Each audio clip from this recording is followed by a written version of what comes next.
다윗 왕이 여호와 앞에 들어가 앉아서 이르되 주 여호와여 나는 누구이오며 내 집은 무엇이기에 나를 여기까지 이르게 하셨나이까. 주 여호와여 주께서 이것을 오히려 적게 여기시고 또 종의 집에 있을 먼 장래 일까지도 말씀하셨나이다. 주 여호와여 이것이 사람의 법이니이다. 주 여호와는 주의 종을 아시오니 다윗이 다시 주께 무슨 말씀을 하오리이까. 주의 말씀으로 말미암아 주의 뜻대로 이 모든 큰 일을 행하사 주의 종에게 알게 하셨나이다. 그런즉 주 여호와여 주는 위대하시니 이는 우리 귀로 들은 대로는 주와 같은 이가 없고 주 외에는 신이 없음이니이다. 땅에 어느 한 나라가 주의 백성 이스라엘과 같으리이까. 하나님이 가서 구속하사 자기 백성으로 삼아 주의 명성을 내시며 그들을 위하여 큰 일을 주의 땅을 위하여 두려운 일을 애굽과 많은 나라들과 그의 신들에게서 구속하신 백성 앞에서 행하셨사오며 주께서 주의 백성 이스라엘을 세우사 영원히 주의 백성으로 삼으셨사오니 여호와여 주께서 그들의 하나님이 되셨나이다. 여호와 하나님이여 이제 주의 종과 종의 집에 대하여 말씀하신 것을 영원히 세우시며 말씀하신 대로 행하사 사람이 영원히 주의 이름을 크게 높여 이르기를 만군의 여호와는 이스라엘의 하나님이라 하게 하옵시며 주의 종 다윗의 집이 주 앞에 견고하게 하옵소서. 만군의 여호와 이스라엘의 하나님이여 주의 종의 귀를 여시고 이르시기를 내가 너를 위하여 집을 세우리라 하셨으므로 주의 종이 이 기도로 주께 간구할 마음이 생겼나이다. 주 여호와여 오직 주는 하나님이시며 주의 말씀들이 참되시니이다. 주께서 이 좋은 것을 주의 종에게 말씀하셨사오니 이제 청하건대 종의 집에 복을 주사 주 앞에 영원히 있게 하옵소서. 주 여호와께서 말씀하셨사오니 주의 종의 집이 영원히 복을 받게 하옵소서 하니라. 오늘 함께 읽은 말씀은 다윗 왕의 감사 기도를 기록하고 있습니다. 18절 말씀 함께 보겠습니다. 다윗 왕이 여호와 앞에 들어가 앉아서 이르되 주 여호와여 나는 누구이오며 내 집은 무엇이기에 나를 여기까지 이르게 하셨나이까. 다윗은 가장 먼저 자신은 아무것도 아님을 고백하고 있습니다. 하나님은 겸손한 자를 사랑하시고 또 기뻐하십니다. 반대로 교만하여서 스스로 목을 뻣뻣이 세우는 사람들에게는 하나님이 예비하신 많은 은혜가 이미 준비되어져 있다 할지라도 하나도 누리지 못하는 모습을 보게 됩니다. 다윗은 하나님께 무한한 사랑, 끊임없는 은혜를 약속받습니다. 그가 겸손했기 때문입니다. 자신보다 하나님을 앞세우고 자신의 생각보다 하나님의 생각을 먼저 내세웠기 때문입니다. 하나님 앞에 스스로 겸손하였을 때 하나님은 그가 생각했던 그 어떤 축복보다 더 놀라운 은혜로 함께 하심을 오늘 말씀은 우리에게 보여주고 있는 것입니다. 그가 특별해서 위대해서 하나님이 이런 선물을 주신 것이 아닙니다. 이러한 약속을 주신 것이 아닙니다. 그가 하나님의 사랑을 기억하고 하나님의 사랑을 의지하여 어떠한 상황이 주어지더라도 하나님께 먼저 감사하였기에 주어진 은혜였습니다. 사랑하는 성도 여러분, 이 하나님의 사랑과 은혜는 오늘 우리에게도 부어주시는 하나님의 동일한 사랑이요 은혜임을 잊지 마시기 바랍니다. 문제는 이 사랑 그리고 이 은혜를 내가 누리며 살아갈 수 있느냐 없느냐의 문제일 것입니다. 말씀을 보십시오. 사울 왕은 누리지 못했고 다윗은 이 모든 은혜를 누리며 살았습니다. 이 두 사람의 차이가 무엇이었을까요? 하나님 앞에서의 겸손 차이였습니다. 하나님께 감사하는 차이였습니다. 누가 하나님 앞에 겸손하게 고개를 숙일 수 있는가? 누가 하나님께 먼저 감사할 수 있겠는가? 사랑하는 성도 여러분, 여기엔 상황, 환경, 여건, 능력 아무 소용없습니다. 아무 문제되지 않습니다. 우리가 누리는 모든 것들 중에 당연한 것이 어디에 있습니까?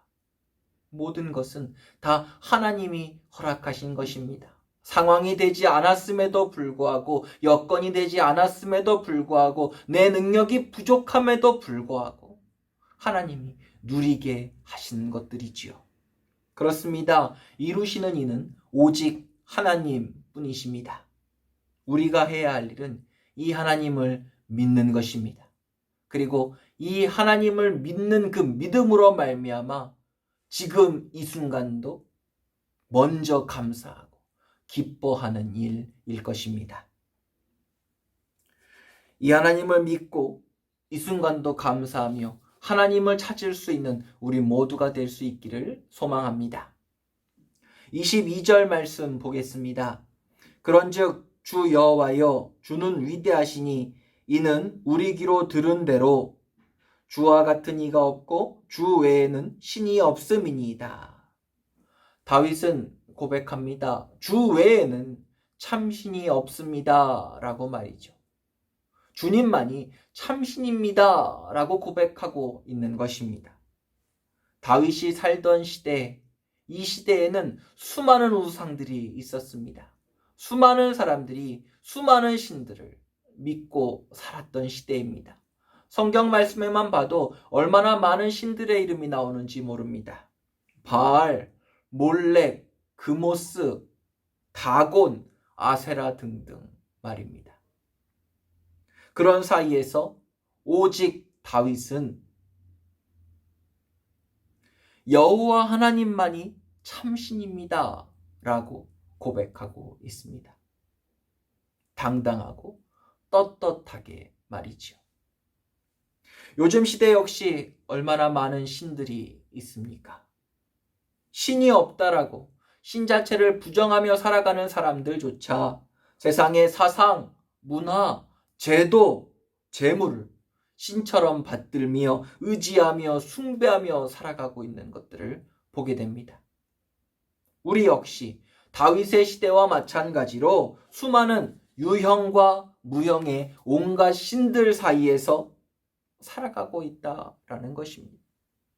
이러한 시대를 살아가는 우리들에게 오늘 다윗의 고백은 중요한 교훈을 주고 있습니다. 오직 하나님만이 참신입니다. 내가 믿고 의지할 참신이십니다. 내 생각을 버리고 쫓을 수 있고 의지할 수 있고 믿을 수 있고 따를 수 있는 참 하나님이십니다 라는 고백 말입니다. 주님만이 참신이시여 참 하나님이시여 나의 주인이십니다. 당당히 외칠 수 있는 우리 모두가 되기를 소망합니다. 이러한 우리에게 하나님은 빛이 되어 주십니다. 이 빛 가운데 거하는 자는 결코 길을 잃어버리지 않습니다. 또한 흔들리지 않는 반석으로 우리를 붙잡아 주신다 약속하십니다. 온갖 어려움과 질병도, 환난도, 공고도, 온갖 오해와 비방과 비난조차도 결코 우리를 무너뜨릴 수 없는 것입니다. 25절 말씀입니다. 여호와 하나님이여 이제 주의 종과 종의 집에 대하여 말씀하신 것을 영원히 세우시며 말씀하신 대로 행하사.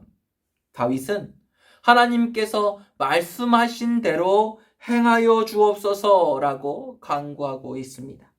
이는 하나님의 말씀에 전적으로 순종하겠다라는 의미입니다. 여기서 우리는 이 고백의 시기를 살펴보아야만 합니다. 좋은 일에 감사하는 일은 어려운 일이 아닙니다. 그러나 자신이 하고자 하는 일에 거절을 경험했다면 감사가 쉬울 리 없겠지요. 게다가 다윗의 위치는 임금이었습니다. 자신이 하고 싶은 일은 뭐든지 할 수 있었고 자신이 가지고 싶은 것은 모두 다 가질 수 있는 힘과 권력, 능력을 가진 사람이었습니다. 그런 다윗이 모든 신하들이 보는 앞에서 자신의 뜻을 스스로 꺾은 것입니다. 자신보다 하나님의 높으심을 인정하면서 무릎을 꿇었습니다. 우리는 여기서 다윗이 왜 겸손한 왕인가, 진정 겸손한 왕이었는가라는 것을 다시 한번 살펴볼 수 있습니다. 이런 다윗을 바라보시는 하나님의 마음이 어떠하셨을까요? 다윗만한 사람을 만나본 적이 없다라고 말씀하신 하나님의 그 마음이 느껴집니다. 심지어 하나님은 이 약속 말씀 그대로 다윗 때문에 다윗도 알지 못하는 후손들까지 사랑으로 유예하시고 용납하여 주셨음을 우리는 말씀을 통해 살펴보게 됩니다. 저는 이 말씀을 읽으면서 겟세마네 동산에서 예수님께서 하나님 앞에 드리신 기도가 생각났습니다. 나의 원대로 마옵시고 아버지의 뜻대로 하여 주옵소서.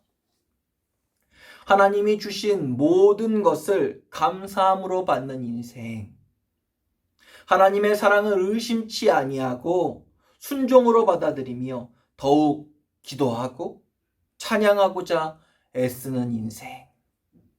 사랑하는 성도 여러분, 하나님은 그런 사람을 결코 그냥 내버려 두지 않으십니다. 세우시고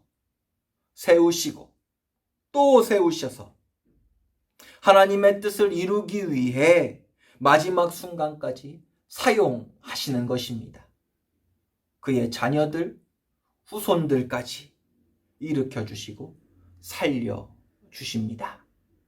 오늘 이 아침 우리의 기도가 이러한 감사의 기도, 하나님만 높이는 겸손의 기도가 되기를 소망합니다. 오늘 말씀 묵상하며 이 시간 함께 기도하겠습니다.